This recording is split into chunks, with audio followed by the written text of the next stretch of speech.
नमस्कार दोस्तों। दिल्ली के मुख्यमंत्री अरविंद केजरीवाल ने मुख्यमंत्री के पद से इस्तीफा देने का ऐलान अभी चंद घंटों पहले कर दिया है। जी हां, अरविंद केजरीवाल ने ये कहा है कि वह अगले 2 दिन में मुख्यमंत्री पद से अपना इस्तीफा देने वाले हैं। और यहाँ पर इन्होंने ये साफ साफ कहा है कि विधायक दल की बैठक में विधायक अपने नेता का चयन करेंगे। और अरविंद केजरीवाल ने अपने इस ऐलान के साथ दिल्ली की राजनीति में सरगर्मी को और भी अधिक इंक्रीज कर दिया है। मतलब कि सियासी तापमान इस समय चंद घंटों पहले और अब तक इतना हाई हो चुका है कि इसको मेजरमेंट कर पाना बिल्कुल नामुमकिन है। अब दोस्तों, यहाँ पे सबसे बड़ा सवाल ये खड़ा होता है कि अगर वास्तविक रूप से इन्होंने इस्तीफा दे दिया तो अगला मुख्यमंत्री कौन बनेगा? क्या वही सुविधाएं जो इस समय दिल्ली के जनता को मिल रही है, क्या वो कंटिन्यू रहेगी? Think about it. वीडियो को पॉज करके आप चाहो तो कमेंट कर सकते हो, वरना आप थोड़ा सा वेट करिए बस और चंद मिनटों का। दोस्तों, दिल्ली विधानसभा का कार्यकाल एक्चुअली 23 फरवरी 2025 में समाप्त होने वाला है, फिनिश होने वाला है। और ऐसे में अरविंद केजरीवाल दिल्ली सरकार के कार्यकाल को पूरा करना चाहते हैं। वे नहीं चाहते कि समय से पहले विधानसभा भंग हो और चुनाव कराया जाए। दोस्तों, आपको याद होगा कि जिस समय इनका दिल्ली में मुख्यमंत्री बनना काफ़ी हद तक तय था, इन्होंने लगातार दोस्तों चुनाव प्रचार किया था। जब ये पहली बार मुख्यमंत्री बने थे उससे चंद महीनों पहले केंद्र सरकार पूरी तरीके से पीछे पड़ चुकी थी कि आखिरकार इतनी बड़ी जनसंख्या को फ्री बिजली, फ्री पानी, फ्री हेल्थ, मोहल्ला क्लिनिक के माध्यम से अगर ये सब देंगे तो कहीं ना कहीं सरकार के ऊपर एक बहुत बड़ा घाटा आ सकता है। ठीक है, एक बहुत बड़ा बर्डन आ सकता है। देखिए, इतने सालों से लगातार सरकार चल रही है। ध्यान रखिएगा कि दिल्ली सरकार के ऊपर कोई भी एक्स्ट्रा कर्जा नहीं है, किसी का भी।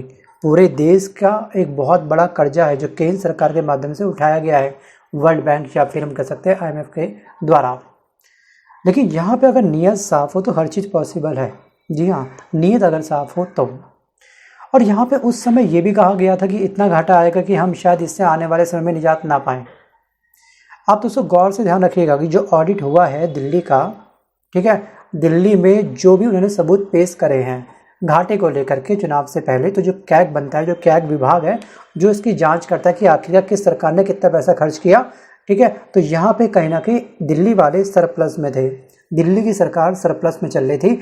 दिल्ली के ऊपर कोई भी कर्जा नहीं है, किसी भी देश का, किसी भी व्यक्ति का।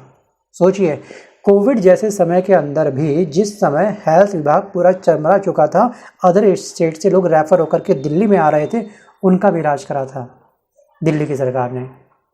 सोचिए हेल्थ पे कितना मोटा खर्चा होता है। और उस समय जब कोविड था, लॉकडाउन लगा, अनलॉक हुआ, ध्यान रखिएगा कि लॉकडाउन जो कंप्लीट लॉकडाउन था, लेकिन वो जो पेशेंट थे, अगर रेफर किया कोई पेशेंट है दूसरी स्टेट में, तो उन सबकी एंट्री कहने की थोड़ी बहुत तो थी, ये आपको पता ही होगा।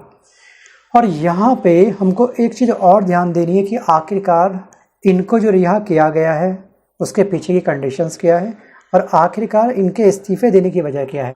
अब यहाँ पे कुछ लोग बोलेंगे भाई कर्जा कैसे होगा जब ये बाय वन गेट वन ये सरकार शराब बेचेगी तो। दोस्तों ध्यान रखिएगा कि काफ़ी सारी ऐसी स्टेट हैं जहाँ पर शराब पूरी तरीके से बैन है, लेकिन वहाँ पर शराब अभी भी बिक रही है। मैं मानता हूँ कि नई आबकारी नीति के द्वारा कहीं ना कहीं आम आदमी पार्टी की सरकार के द्वारा उठाया गया ये कदम जो था लीकर को लेकर के बाय वन गेट वन का, ये कहीं ना कहीं एक गलत कदम था। लेकिन इसके पीछे की अगर आप मजबूरी को ध्यान से समझोगे, अगर आप इकोनॉमिक्स को ध्यान से समझोगे, माइक्रो इकोनॉमिक्स और जो आपका मैक्रो इकोनॉमी होता है उसको आप ध्यान से अगर आप पढ़ते हो तो आपको ये चलेगा पता कि किसी भी राज्य के लिए लीकर एक बहुत बड़ा सहारा होती है उसको फाइनेंशियल क्राइसिस से बचाने के लिए। Think about it. दोस्तों, दिल्ली सरकार ने नवंबर 2021 में नई आबकारी नीति पेश की थी, विरोध हुआ इसके ऊपर, और जिसके बाद सितंबर 2022 में इस आबकारी नीति को रद्द कर दिया गया। और इस मामले में सीएम अरविंद केजरीवाल को 21 मार्च 2024 को अरेस्ट कर लिया गया था। और 177 डेज, जी हाँ 170 दिन बाद शुक्रवार यानी कि परसों उन्हें सुप्रीम कोर्ट से जमानत मिल गई थी। और सुप्रीम कोर्ट ने केजरीवाल को 10 लाख के मुचलके और इतने ही रकम की 2 जमानती जमा करने की शर्त पर इनको रिहा किया था। मतलब कि इनको रिहा करने का आदेश दिया था। लेकिन इसमें एक जस्टिस, एक पर्सनैलिटी है, जस्टिस उजला भुइया, इन्होंने फैसले में केजरीवाल की गिरफ्तारी के समय पर सवाल उठाया था इन्होंने ये कहा था कि ये बात उनकी भी समझ से काफ़ी परे है कि जब सीबीआई को पिछले 22 माह तक केजरीवाल को गिरफ्तार करने की ज़रूरत महसूस नहीं हुई तो अचानक उनकी गिरफ्तारी को लेकर के इतनी जल्दबाजी क्यों की गई थी। इन्होंने ये भी कहा कि एक जांच एजेंसी को ईमानदार होने के साथ साथ ईमानदार दिखना भी चाहिए। तो ये सबसे बड़ा सवाल खड़ा किया था सीबीआई के ऊपर। जी हाँ, जस्टिस उजला भुइया ने, और ये सुप्रीम कोर्ट के जज हैं, ये आप ध्यान रखिएगा इस चीज़ को, क्योंकि उन्होंने कुछ ना कुछ तो देखा होगा ना। इतनी बड़ी टीका टिप्पणी, इतना बड़ा सवाल खड़ा कर देना, वो भी रनिंग कोर्ट के अंदर, तो कहीं ना कहीं ये बहुत बड़ा अप्रत्यक्ष रूप से प्रहार है या फिर क्वेश्चन मार्क है केंद्र सरकार को लेकर के। जी हाँ, पहले सीबीआई, फिर ईडी, फिर ईडी, फिर सीबीआई। अरे एक ही विभाग बनाओ, उसकी जांच पर फेथ रखो। आपको खुद ही फेथ नहीं है कि मैं सीबीआई जब जांच हो चुकी है उस पर तुम अलग से ईडी बिठा रहे हो, फिर तुम तीसरी कोई और कमेटी बना दोगे, फिर ये केस वहाँ जाएगा, तो कई साल आप ऐसे खींच दोगे। उतनी आप नेता काफ़ी फर्जी कहलाओगे। लेकिन ये लगातार प्रेस कॉन्फ्रेंस ज़रूरत से ज़्यादा करते हैं। सच कहूँ तो बहुत प्रेस कॉन्फ्रेंस इनकी होती है, वो भी ओपन प्रेस कॉन्फ्रेंस, जबकि अन्य नेताएं चार दीवारी के अंदर बैठ करके प्रेस कॉन्फ्रेंस करते हैं। चार गिने चुने रिपोर्टर, जिनको हम कह सकते हैं कि सवाल भी उनके, आंसर भी उनके। थिंक अबाउट इट दोस्तों। इन्होंने ये बोला कि मैं 2 दिनों के बाद सीएम की कुर्सी से इस्तीफ़ा देने जा रहा हूँ। मैं तब तक सीएम की कुर्सी पर नहीं बैठूंगा जब तक जनता अपना फैसला ना सुना दे। मैं जनता के बीच में जाऊंगा, गली गली जाऊंगा, घर घर जाऊंगा, जब तक जनता अपना फैसला ना सुना दे कि अरविंद केजरीवाल ईमानदार है, मैं कुर्सी पर नहीं बैठूंगा। ये इनकी जिद है दोस्तों। कभी कभी कुछ जिद ना काफ़ी अच्छी होती है, क्योंकि अब जनता बताएगी वास्तविक रूप से कि आखिरकार एक केजरीवाल को वो ईमानदार मानती हैं या फिर बेईमान। यहाँ पे मैं एक चीज़ और ऐड करना चाहूँगा कि कुछ समय पहले आम आदमी पार्टी ने एक पोर्टल स्टार्ट किया था जिसमें ये कहा गया था कि जो भी इंसान फ्री बिजली को त्यागना चाहता है, वो चाहता है कि ठीक है मैं कैपेबल हूँ, मुझे ये फ्री की रेवड़ी मुझे कुछ नहीं चाहिए, ठीक है, आप ये फॉर्म फिल कर सकते हो, आपका बिल बन करके नेक्स्ट मंथ से आना स्टार्ट हो जाएगा। आप इसको सर्च करिए गूगल पे कि बहुत ही कम लोगों ने इस चीज़ को एक्सेप्ट किया। मात्र केवल 5%, 95% लोगों का कहना ये था कि हमको फ्री बिजली चाहिए, फ्री पानी चाहिए, ठीक है। गरियाएंगे भी उसको, और फ्री की जो वस्तुएं हैं वो भी उससे लेंगे। फिर एक गाली भी ख्याल काफ़ी अच्छा है, अरे ये कौन सा फ्री दे रहा है, ये तो हमारे टैक्स का जो पैसा हम करते हैं पे, ये वही हमको वापस दे रहा है। बिल्कुल सही बात है। लेकिन ये शुरुआत, जी हाँ, ऐसी शुरुआत अन्य पार्टी ने अब तक क्यों नहीं करी, कांग्रेस ने और भाजपा ने। Think about it. बाकी दोस्तों देखिए, भक्त बनो लेकिन अंधभक्त मत बनो किसी के भी, खास तौर पे ये मैं आपसे एक रिक्वेस्ट करना चाहता हूँ। आपको पता होगा अभी 4 दिन पहले भाजपा के कुछ विधायकों ने एलजी को पत्र लिखा था कि दिल्ली में राष्ट्रपति शासन लगाया जाए, और भाजपा विधायकों का कहना था कि मुख्यमंत्री अरविंद केजरीवाल बतौर मुख्यमंत्री अहम जिम्मेदारियां नहीं निभा सकते हैं, क्योंकि सुप्रीम कोर्ट के कई शर्तों के आधार पर ये जमानत में शायद बाहर आ सकते हैं, लेकिन फिर भी कहीं ना कहीं दिल्ली में राष्ट्रपति शासन लग जाना चाहिए। ऐसे में अरविंद केजरीवाल को अंदेशा था कि शायद दिल्ली में राष्ट्रपति शासन लग सकता है, लिहाजा माना जा रहा है कि अरविंद केजरीवाल ने भाजपा की इस मंशा को फेल करने का काम किया है। जी हाँ, बाहर आकर के। अभी दोस्तों हरियाणा में चुनाव है, आपको बखूबी पता होगा। हरियाणा में दोस्तों इस समय जो लहर है वो कांग्रेस की है कहीं ना कहीं, लेकिन अब वो बताएगा आने वाला वक्त कि आखिरकार बीजेपी जीतेगी या फिर कांग्रेस जीतेगी या फिर कोई और पार्टी।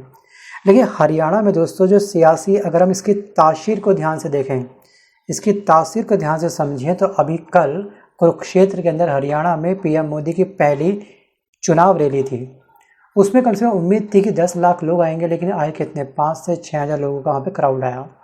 अब लोगों का मानना ये भी था कि उस समय कल बहुत बारिश भी हो रही थी, इसलिए लोग काफ़ी कम आए। जी हाँ, लेकिन 10 लाख लोगों में केवल 5,000 लोग आ रहे हैं, तो क्या वो बारिश की वजह से नहीं आए या इसके पीछे की और कोई वजह थी? Think about it. आप इस पर भी आप टीका टिप्पणी कर सकते हैं, आप बिल्कुल स्वतंत्र हैं। जी हाँ, कमेंट बॉक्स में आपको जो बोलना है, नेगेटिव या पॉजिटिव, बिंदास बोल सकते हैं, लेकिन प्लीज़ बोलने से पहले किसी भी गलत शब्द का प्रयोग प्लीज़ मत करिएगा, ध्यान रखिएगा।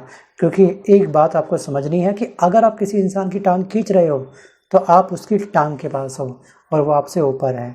आई थिंक सो आप मेरी बातों को समझ पाए होंगे।